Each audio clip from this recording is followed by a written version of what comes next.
आदाब, मैं हूँ behzad फातमी। पिछले दिनों इंटरनेट पे मैंने अफ्रीका के एक स्कॉलर अब्दुल्ला यमाम अली के लिखे हुए एक आर्टिकल को देखा जिसका उन्वान है why Erdogan is the prophesied Mahdi a Quranic proof.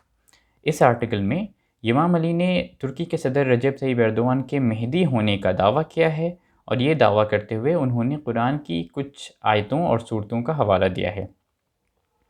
इस तरह की गैर इस्लामी बातें तुर्की के सदर रजब तैयब एर्दोआन के बारे में पहले भी की जा चुकी हैं और सिर्फ आम लोगों ने ही नहीं बल्कि तुर्की के कुछ ख़ास बहुत पावरफुल लोगों ने भी ऐसी बातें की हैं।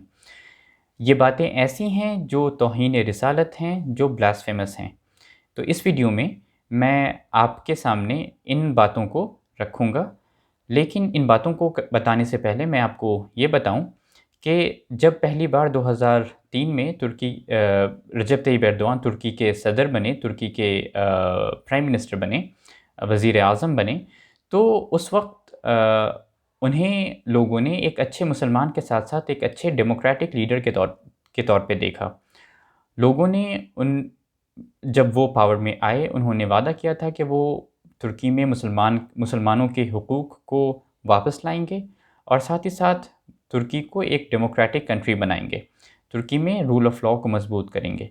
लेकिन जैसे जैसे उनकी पावर पे ग्रिप मजबूत होती गई वो तानाशाही की तरफ बढ़ते गए और आज वो दुनिया के चंद तानाशाहों में से एक हैं। उनकी हर जुल्म के बावजूद इसके कि उन्होंने सैकड़ों जर्नलिस्ट्स को,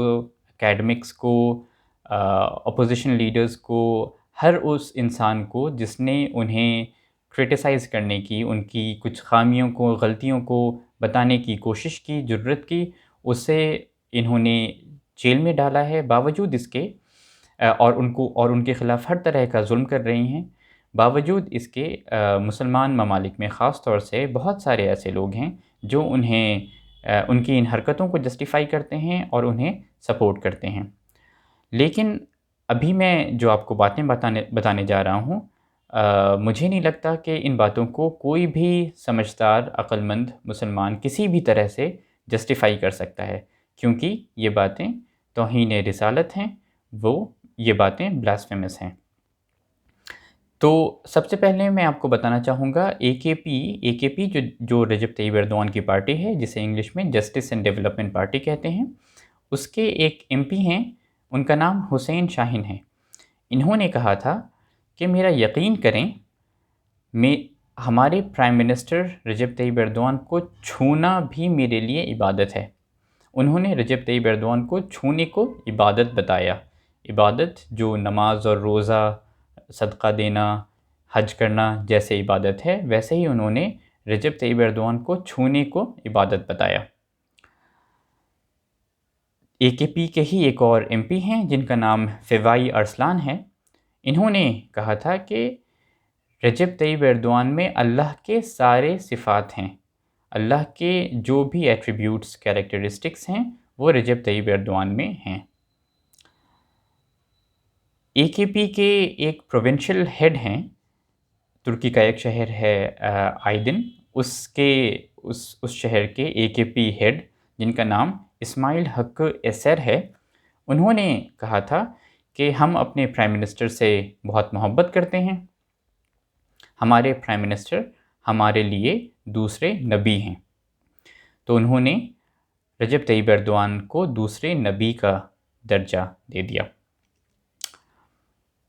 एर्दोआन अब वो प्रेसिडेंट हैं, लेकिन जब वो प्राइम मिनिस्टर थे तो उनकी कैबिनेट में एक मिनिस्टर थे, उनका नाम है एगेमेन बाश। उन्होंने कहा था रिज़े, इस्तांबुल और सीर्त हमारे लिए सेक्रेड सिटीज़ हैं, हमारे लिए सेक्रेड शहर हैं, क्योंकि इन शहरों का रजब तैयब एर्दोआन को एक लीडर बनाने में रोल है। तो उन्होंने रिज़े, इस्तांबुल और सीर्त को एक सेक्रेड सिटी का दर्जा दिया। जो दर्जा मक्का और मदीना को मिला हुआ है, वो दर्जा उन्होंने तुर्की के शहर रिज़े, इस्तांबुल और सीर्त को दिया, क्योंकि इन शहरों का रजब तैयब एर्दोआन को बनाने में एक रोल रहा है। तुर्की के एक और मिनिस्टर, एर्दोआन के कैबिनेट में एक और मिनिस्टर रह चुके हैं जिनका नाम آگاہ کافکاس ہے، انہوں نے کہا تھا کہ ہم جب بھی کسی بلڈنگ کی بنیاد رکھتے ہیں تبھی ہم اس بلڈنگ کی انوگریشن کی تاریخ بھی طے کرتے ہیں۔ یہ رجب طیب ایردوان کی سنت ہے۔ تو انہوں نے جو رجب طیب ایردوان کی پریکٹس ہے ان کے مطابق اس کو سنت کا درجہ دیا، جو لفظ جو ورڈ ہم محمد صلی اللہ علیہ وسلم دی پروفیٹ آف اسلام کے بارے میں جو ہم ان کی جو پریکٹسز ہیں ان کو ڈسکرائب کرتے ہوئے، ان کو بیان کرتے ہوئے جو ہم لفظ استعمال کرتے ہیں سنت، وہ اسی لفظ کو انہوں نے رجب طیب ایردوان کی ایک پریکٹس کو بیان کرتے ہوئے اس ورڈ کا استعمال کیا۔ تو اس طرح کی باتیں، یہ تو کچھ چند باتیں ہیں جو ترکی کے بہت ہی پاورفل لوگوں نے کہی ہیں، جو وہاں کے ایم پیز نے کہی ہیں، وہاں کے منسٹرز نے کہی ہیں، اور آج جس کی وجہ سے، اس طرح کی باتوں کی وجہ سے افسوس کی بات ہے کہ ایک عبداللہ امام علی، میں ان کو ذاتی طور پہ جانتا نہیں، مجھے نہیں پتا کہ یہ کون ہیں، ان کی ترکی کی حکومت کے ساتھ کیسا رشتہ ہے ان کا، لیکن اس طرح کی جو باتیں ترکی کے پاورفل لوگوں نے، منسٹرز نے، اے کے پی نے کی ہیں، جن کی وجہ سے آج ایک سویلین جو افریقہ کے ہیں، انہوں نے رجب طیب ایردوان کو مہدی بتایا۔ وہ ظاہر سی بات ہے کہ وہ اسی طرح کی باتوں سے انفلوئنسڈ ہیں، اور اسی طرح کی باتوں نے انہیں بہکایا ہے، جس کی وجہ سے انہوں نے رجب طیب ایردوان کو مہدی کا درجہ دیا۔ اور یہ تو ساری وہ باتیں ہیں جو ایردوان کے بارے میں دوسرے لوگوں نے کہیں، لیکن ایردوان نے خود ہی ایک بار خود کو بتاتے ہوئے، خود کی بات کرتے ہوئے انہوں نے کہا تھا کہ میرا رحم میرے غصے سے زیادہ ہے۔ یہ ایک بہت ہی مشہور اسلامک سینگ ہے جو ہم اللہ کے بارے میں کہتے ہیں کہ اللہ کی مرسی ان کے غصے سے، ان کے wrath سے زیادہ ہے۔ تو یہی بات رجب طیب ایردوان نے ایک پبلک ریلی میں خود کے بارے میں کہی کہ میرا رحم میرے غصے سے زیادہ ہے۔ تو رجب طیب ایردوان، جن کو بہت ہی افسوس کی بات ہے کہ بہت سارے مسلمان اچھے مسلمان کے طور پہ دیکھتے ہیں، ان کو ایک دیندار انسان کے طور پہ دیکھتے ہیں جو صرف اور صرف مسلمانوں کے حق کے لیے لڑ رہے ہیں، مسلمانوں کے حقوق کے لیے لڑ رہے ہیں، مسلمان جو آج پریشان ہیں ان کے لیے لڑ رہے ہیں۔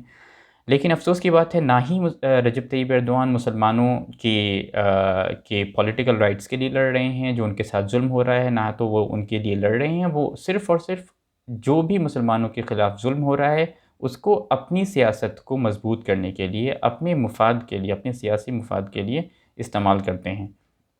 ایک تو یہ بات ہے۔ دوسری بات، لوگ ان کو ساتھ ہی ساتھ ایک اچھا مسلمان سمجھتے ہیں، ان کو ایک دیندار انسان سمجھتے ہیں۔ یہ بھی سچ نہیں ہے۔ رجب طیب ایردوان کو اپنی پاور کی وجہ سے ان کو اب اتنا یقین ہے کہ جو اللہ کی بات کے بارے میں جو باتیں کہی جاتی ہیں وہ خود کے بارے میں وہ ایسی باتیں کر رہے ہیں، اور تو اور جو لوگ، جو ان کے منسٹرز، جو ان کے ایم پیز ان کے بارے میں ان کو چھونے کو عبادت بتاتے ہیں یا ان کو دوسرے نبی کا درجہ دے رہے ہیں، ایسے لوگوں کو وہ کسی بھی طرح سے کرٹیسائز نہیں کرتے۔ اپنے آس پاس ایسے ہی لوگوں کو انہوں نے بھر رکھا ہے۔ رجب طیب ایردوان کے لیے یہ بھی بہت امپورٹنٹ ہے کہ وہ کسی بھی طرح سے اپنے آس پاس ایسے لوگوں کو نہیں رکھتے جو ان کی ہر بات پہ ہاں نہ کریں۔ وہ کوئی بھی انسان جو کسی بھی طرح سے ان سے نا اتفاقی رکھتا ہے وہ ان کو اپنے خود سے دور کر دیتے ہیں، اور تو اور کبھی کبھی ان کو پنش بھی کرتے ہیں، ان کو جیل میں بھی ڈالتے ہیں۔ تو ظاہر سی بات ہے، جب آپ ایک ایسا ماحول بنائیں گے اپنے آس پاس، صرف اور صرف ایسے ہی لوگوں کو رکھیں گے جو آپ کی ہر بات پہ صرف اور صرف حامی بھریں، تو ہم اسی طرح کے چاپلوسی والے سٹیٹمنٹس دیکھیں گے۔ تو یہی ان کے منسٹرز، یہی رجب طیب ایردوان کے ایم پیز کہتے آ رہے ہیں، جس کی وجہ سے میری سمجھ میں آج افریقہ کے ایک اسکالر جن کا نام عبداللہ امام علی ہے، انہوں نے ایک آرٹیکل میں رجب طیب ایردوان کو مہدی ہونے کا رجب طیب ایردوان کے مہدی ہونے کا دعویٰ کیا۔